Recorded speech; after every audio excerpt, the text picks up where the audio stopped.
오늘은 로마서 6장 12절에서부터 23절까지 말씀을 통하여서 하나님의 은혜의 말씀을 나누기 원합니다. 로마서 6장의 1절에서부터 계속 11절까지 우리가 예수 그리스도와 함께 죽고 예수 그리스도와 함께 살았다. 사도 바울은 그것을 예수님의 십자가의 사건을 통하여서 우리가 같이 죽고 예수님의 부활 사건을 통하여서 우리가 함께 살게 됐다. 이렇게 주장을 합니다. 그러면서 우리는 어떤 존재냐? 예수 그리스도와 함께 연합된 존재다. 연합하고 한몸된 존재다. 이렇게 선언하고 있습니다. 그래서 예수 그리스도의 이름으로 세례를 받음으로 장사 지내고 부활함으로 말미암아 예수님의 부활함으로 말미암아 새 생명으로 태어났다라고 11절까지 선언했습니다. 그래서 11절에 뭐라 합니까? 죄에 대하여는 자신이 어떤 자요? 죽은 자요. 그리고 예수 그리스도 안에서 하나님에 대하여는 산 자로 여겨라 라고 말합니다. 그리고 이제 12절에서는 그러면 우리는 어떻게 살아야 됩니까? 그러므로 너희는 죄가 너희 죽을 몸을 지배하지 못하게 하여 몸의 사욕에 순종하지 말고 그랬습니다. 죄가 우리의 죽을 몸, 사실은 사도 바울은 우리의 육신은 어떻게 합니까? 땅에 속한 것이죠. 땅에서 썩어지고 우리의 영혼은 하나님께로 올라가지 않습니까? 그러니 죽을 몸을 지배하지 못하도록, 죄가 우리의 죽을 몸을 지배하지 못하도록 우리가 하나님의 뜻에 살도록 해야 된다. 하나님의 뜻에 살게 돼야 된다는 것입니다. 그러니 어떻게 해야 됩니까? 순종의 원리로 살아가야 된다. 우리는 이 세상에서 이제는 내 맘대로 했던 것 내 맘대로 삶을 살아왔지만, 그러나 사실은 사도 바울은 우리가 우리의 마음대로 살지 아니하고 죄와 사망의 법에 순종할 때에는 죄와 사망의 삶을 사는 것이고, 그리스도 안에 순종할 때는 우리는 그리스도의 은혜 안에 살아갈 수 있다는 것입니다. 그래서 순종의 원리, 추종의 원리를 우리에게 말씀하고 있다는 겁니다. 또한 너희 지체를 불의의 무기로 죄에게 내어주지 말고 오직 너희 자신을 죽은 자 가운데서 다시 살아난 자 같이 하나님께 드리며 너희 지체를 의의 무기로 하나님께 드리라. 여러분, 무기 자체가 생명이 있어서 무엇을 어떻게 하지 않지 않습니까? 그러나 여러분, 총이나 칼이 누가 들고 사용하느냐에 따라서 선한 도구가 되고, 또 누가 들고 사용하느냐에 따라서 악한 도구가 될 수 있지 않습니까? 강도가 칼을 들면 그것이 사람을 상해하고 죽이는 일에 사용되는 무기가 되죠. 그러나 그것이 아주 맛난 음식을 만들어내는 요리사의 손에 들리면 그것이 사람들의 입맛을 돋게 하고 또 건강을 책임지는 귀한 도구가 될 수 있다는 것입니다. 우리의 몸이 도구라는 거예요. 그러니 우리의 몸의 도구를 누가 사용하느냐? 죄가 우리를 주장해서 우리를 죄의 종되게 말라는 것입니다. 쉽게 말하면 우리가 칼과 같은 도구인데 나를 주장하는 사람이, 나를 주장하는 존재가 악한 영이면 우리는 악한 영의 지배가 되고 쓰임이 되는 거고요. 그리스도 안에 우리가 순종하면 그리스도의 손에 들려져서 하나님께 합당한 그러한 도구가 되어 하나님께 쓰임받게 되더라는 것입니다. 그러니 오늘 우리에게 너희 지체를 어떻게 해요? 하나님께 드리라. 우리 무기를 의의 무기로 하나님께 드리라는 거예요. 우리는 죄의 무기가 아니라 의의 무기요, 거룩한 하나님의 나라에 이제 도구가 되었다는 것입니다. 그러니 하나님께서 나를 주장할 수 있도록 주님께 어떻게 하라? 순종해라 하는 것입니다. 14절에 죄가 너희를 주장하지 못하리니 이는 너희가 법 아래 있지 아니하고 은혜 아래 있습니다. 죄가 우리를 주장하지 못합니까? 여기서 지난 토요일 날도 말씀드린 것처럼 사도 바울은 죄와 하나님의 은혜의 법을 말하면서 우리에게 하나님의 은혜와 죄가 우리의 법이라는 거예요. 그죠? 누가 구속력을 갖고 있느냐라고 말합니다. 우리가 일상에 살면서 하나님께서 말씀하신 죄, 이런 세상의 죄를 우리가 짓지 않습니까? 짓지요. 그러나 사도 바울이 말하는 것은 권세 개념을 말하는 것입니다. 권세. 죄 아래. 이제는 더 이상 죄 아래 우리가 있지 않다. 왜요? 예수 그리스도의 십자가의 보혈로 말미암아 우리가 죄의 권세에서 해방받아 하나님의 은혜의 권세 아래 있게 됐다는 것입니다. 은혜의 권세 아래 있게 됐다는 것입니다. 그러니 이제 죄가 우리를 주장하지 못한다. 왜요? 이제 우리는 죄 아래 있지 아니하고 우리의 소유권이 어떻게 했습니까? 이전 등기됐다고 했습니다. 여러분, 집을 사면 집의 소유권의 이전이 등기가 됩니다. 그죠? 등기가 되면 내 집이 되는 것 아닙니까? 그죠? 마찬가지로 이제 우리의 소유권이 악한 사단의 세력에서 하나님께로 소유권이 이전 등기가 되었습니다. 그러니 이제는 우리의 삶에 죄가 우리의 삶을 주장하지 않게 되더라는 것입니다. 하나님의 은혜 아래, 법 아래, 하나님의 은혜의 법 아래 우리가 놓여 있다는 것입니다. 그래서 너희가 죄의 법 아래 있지 아니하고 은혜 아래 있음이니라 그랬습니다. 우리가 은혜 아래 있다는 겁니다. 얼마나 감사합니까?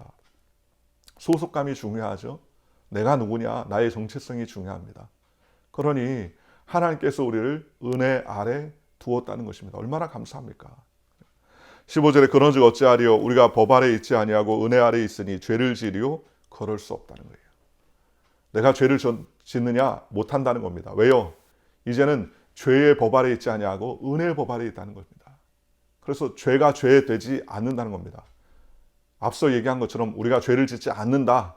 우리는 완벽하게 죄를 짓지 않는 존재로 태어났다. 그 얘기가 아니라 이제 옛날에는 죄의 법 아래 있었기 때문에 죄를 지으며 살 수밖에 없는 죄의 구속력을 가졌다면 이제는 죄의 구속력이 아니라 은혜 아래 속한 하나님의 백성이 되었다는 겁니다. 그러니 죄의 구속력이 우리를 침범하느냐? 그렇지 않다는 거예요. 그렇지 않다는 거예요. 죄가 우리를 침범하지 않더라는 겁니다. 예를 들면 한국의 정치인들, 국회의원들이죠. 국회의원들이 죄를 짓거나 사소한 경범죄를 일으키면 죄가 죄되지 않습니다. 국회의원들의 특권이죠. 그렇죠? 그런 특권들을 가지고 있습니다. 오늘 저와 여러분도 마찬가지죠. 오늘 우리가 일상에 살면서 때때로 실수하고 넘어지고 깨어지지만 옛날에는 그 죄의 법이 그 죄의 법을 통하여서 우리를 사망에 이르게 하는 그러한 무서운 법이었지만 이제 하나님께서 죄의 법의 그 철폐를 깨트리시고 은혜의 법 아래 우리를 놓았기 때문에 이제 우리가 실수하고 넘어짐으로 말미암아 죄의 법이 우리를 사망으로 이끌어갈 수 없다는 것입니다. 하나님의 은혜로 우리를 구속하셔서 하나님의 백성 되게 하셨다는 거예요. 그러니 어떻게 합니까? 그러니 이제는 우리가 기쁨으로 어떻게 해요? 하나님의 의에 병기가 되어야 된다는 것입니다. 16절에 너희 자신을 종으로 내어주어 누구에게 순종하든지 그 순종함을 받은 자의 종이 되는 줄을 너희가 알지 못하느냐? 혹은 죄의 종으로 사망에 이르고 혹은 순종의 종으로 의에 이르느니라 그랬습니다. 순종의 원리를 말하는 것입니다. 복종의 원리죠. 내가 누구에게 순종하느냐. 그렇죠? 죄에게 순종하면 죄된 사람이 되는 거고요. 하나님의 은혜 아래 순종하면 은혜의 사람이 되는 것입니다. 그렇지 않습니까? 우리의 삶이 그렇습니다. 우리의 생각과 사고가 그렇다는 것이죠. 여러분 세상의 이치도 그렇지 않습니까? 내가 좋아하는 친구가 있어요. 그 친구가 아주 악한 친구다. 그러면 그 악한 친구와 함께 뭐 하게 됩니까? 악한 일을 하면서 돌아다니게 돼 있어요. 그러나 내 주변의 친구가 나에게 선한 영향력을 끼치는 친구라면 자연히 어떻게 됩니까? 선한 영향력의 삶을 살게 되어 있더라는 것입니다. 그러니 우리는 이제는 어떤 존재입니까? 하나님의 은혜 아래 하나님과 동행하는 존재로서 살아간다는 겁니다. 그래서 내가 누구냐라는 것도 중요하지만 내 주변에 있는 사람들이 어떤 사람이냐 이게 참 중요해요. 젊을 때는 몰랐는데 왜 결혼할 때 그렇지 않습니까? 가정을 봐야 된다. 1대1로 남자와 여자가 만나는 것도 중요하지만 그러나 가정의 분위기나 그런 것들이 참 중요하지 않습니까? 그죠? 가정 안에 있는 그러한 그 분위기가 얼마나 더 중요합니까?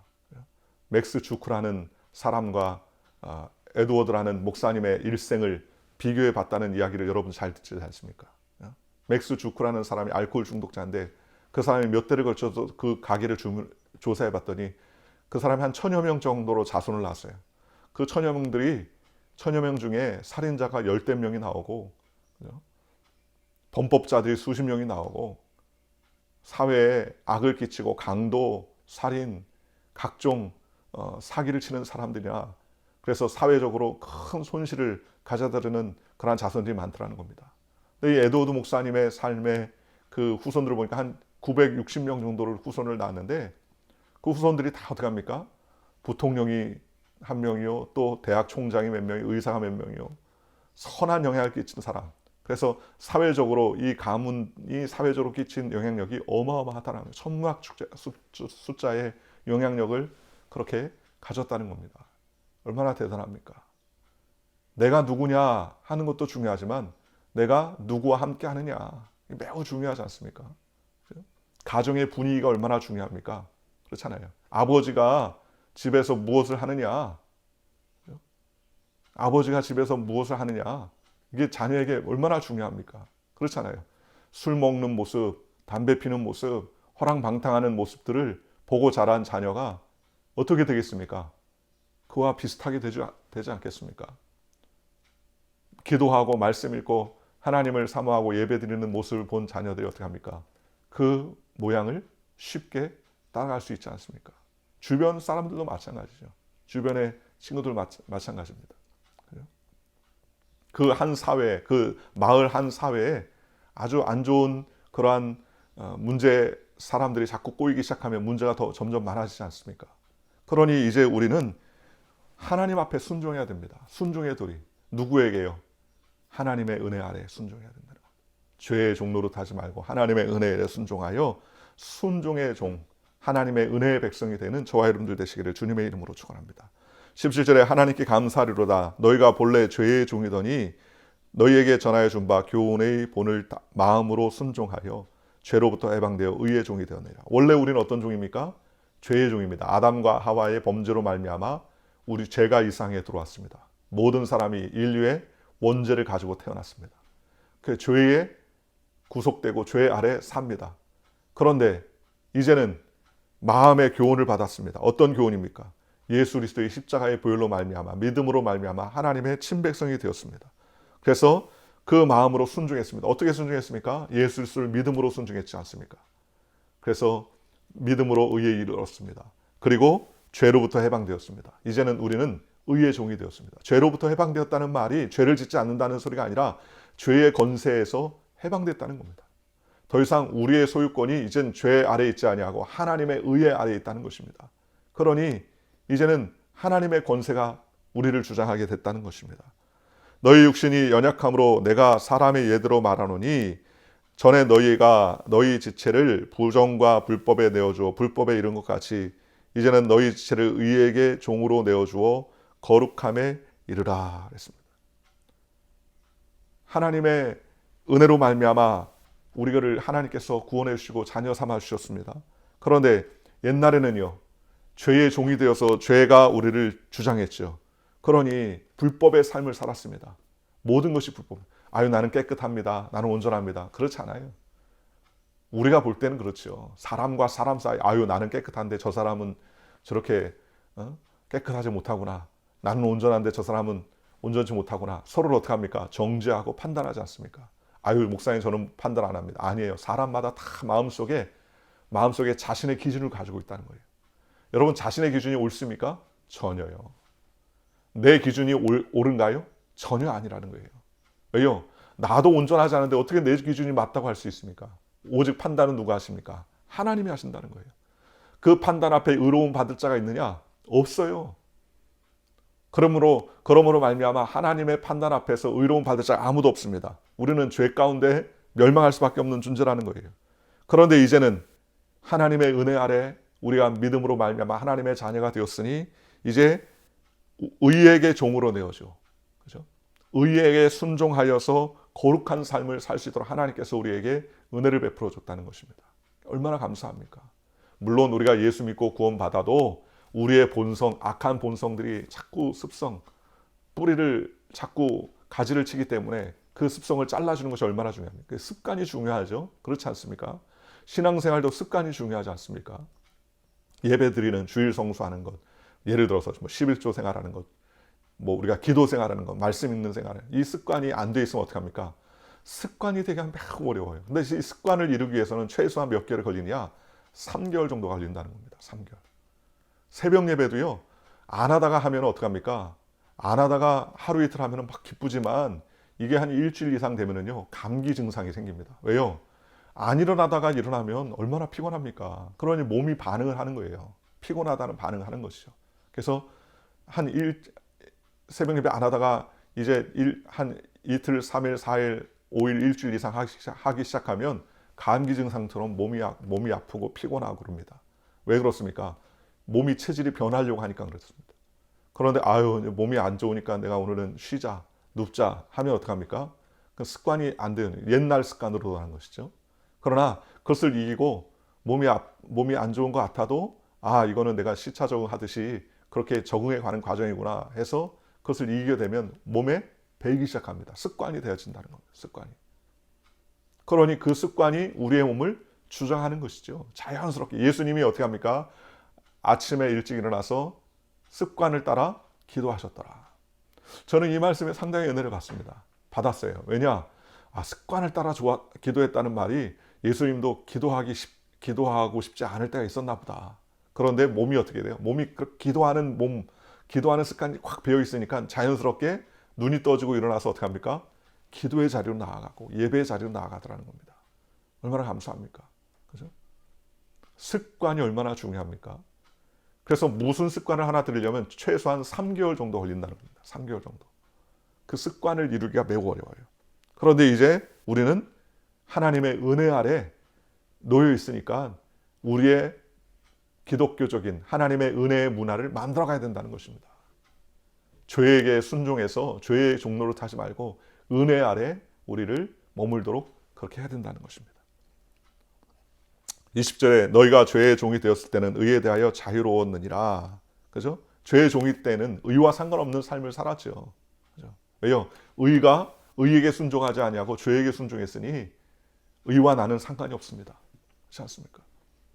너희가 그때 무슨 열매를 얻었냐? 이제는 너희가 그 일을 부끄러워하나니 이는 그 마지막이 사망이니라. 죄에게 순종하면 결국 어디로 갑니까? 사망이라는 거예요. 죄의 결국은 사망입니다. 그러나 이제는 너희가 죄로부터 해방되고 하나님께 종이 되어 거룩함에 이르는 열매를 맺었으니 그 마지막은 영생이니라. 얼마나 감사합니까? 죄의 싹은 사망이죠. 죄의 결과는 사망입니다.